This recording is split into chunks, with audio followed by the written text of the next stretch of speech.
Okay. Well, then let's go back to fate then, because you had this phrase that I've used actually another one, and I said that it came from you, which was that you're not trying to simulate reality in a role playing game. You are trying to simulate storytelling. And Fate. so what does that mean to you, and how do you do that? So Fate in particular is really, really good at this. The mechanic in Fate is it's not so much about lopping off hit points until the other person dies. It's about creating what they call aspects, but are basically advantages and opportunities on the other character. So you might provoke the other character to make them needled or unsettled, and then that becomes an aspect that's on their character. Or you might look for an advantage in their, a chink in their armor that they haven't noticed, and you're actually creating that at the table. Going, I've just noticed that the greave on their arm is loose, and then when you get enough of those things, you cash them in for bonuses, so you can KO them in a blow. And it's the example I like to use is like, and I love both systems. This isn't that they're both good at what they're good at, but you could never do Smaug and Bilbo in Dungeons and Dragons. Bilbo is at best a third level thief. And in Dungeons and Dragons, Bilbo walks in, the ancient dragon blows a fireball at him, there's no more Bilbo. But in Fate, Bilbo sneaks in and he intrigues Smaug. He's infuriating Smaug, he's puzzling Smaug, and then he creates the hole in Smaug's diamond armor, the patch of bare skin over his left breast.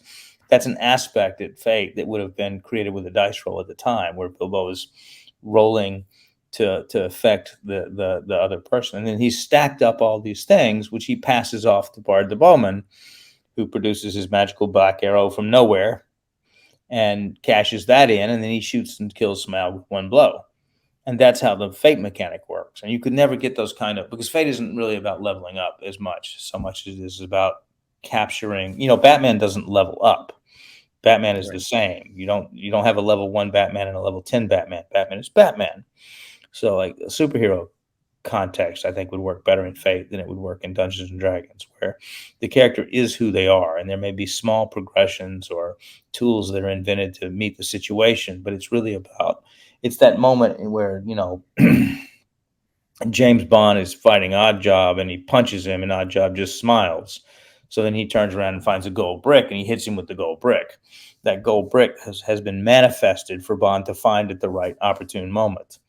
And when you watch cinematic combat, it's almost never just two people punching each other till one goes down. It's always about things in the environment that shift, that give one person or the other the advantage until they find that way around the other person's defenses. And Fate models that really, really, really well. Fate also, you could take the same mechanic and you could have no combat at all, and you could just have a dinner party where people are making snide comments at each other and scoring social points and building up or tearing down each other using the rule system, and it would work and be just as exciting as if you were fighting a combat. So I think it's a marvelous system for writers to try. Well, okay, then let's talk about the relationship between role playing and storytelling then. Well, that's what got me back into role playing. Is I was editing a book line, and I noticed that a lot of my fantasy writers played Dungeons and Dragons and Pathfinder, or wrote for Dungeons and Dragons and Pathfinder. And I felt like the ones that did were creating deeper and more interesting fantasy worlds than the ones that didn't. And no offense to the ones that didn't. I don't. And so I started buying campaign books again.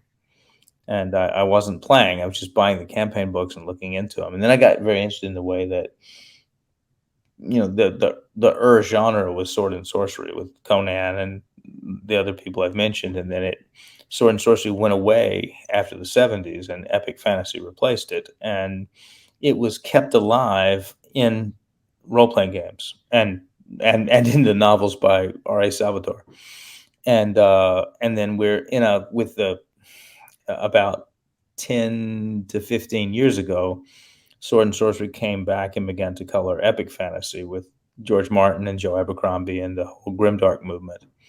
and now you have it back. But I think it was preserved in gaming, and that's what kept it alive before it came back to the genre it started in. So when we're talking about like stacking the different aspects and things like that, when we're talking about fate and that kind of story structure, we've been talking about on the channel, randomness and things like that. And I was trying to, maybe I haven't expressed this well, but it wasn't that Bilbo has some random chance of perhaps defeating, or even in this case, even Bard the Bowman, that it's deliberate decisions that those characters have made, Right.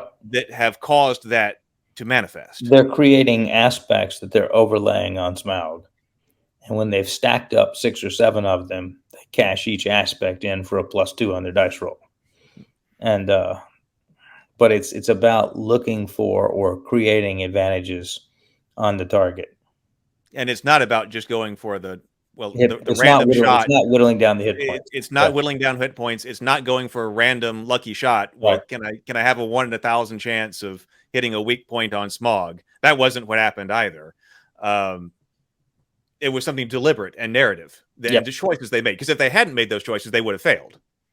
Correct. And if they just tried to chop off the hit points, they would have died pretty quickly. If you enjoyed this video, please like, subscribe, and all of that jazz. It really helps a lot. But also, please check out The Cultists, the web series on this channel about modern-day D&D playing Lovecraftian cultists who just want to worship Cthulhu in a world full of people who just don't understand. Season 1 is on the channel now. But also, please check out my YouTube channel. I have over 150 videos on tabletop games and the fantasy genre.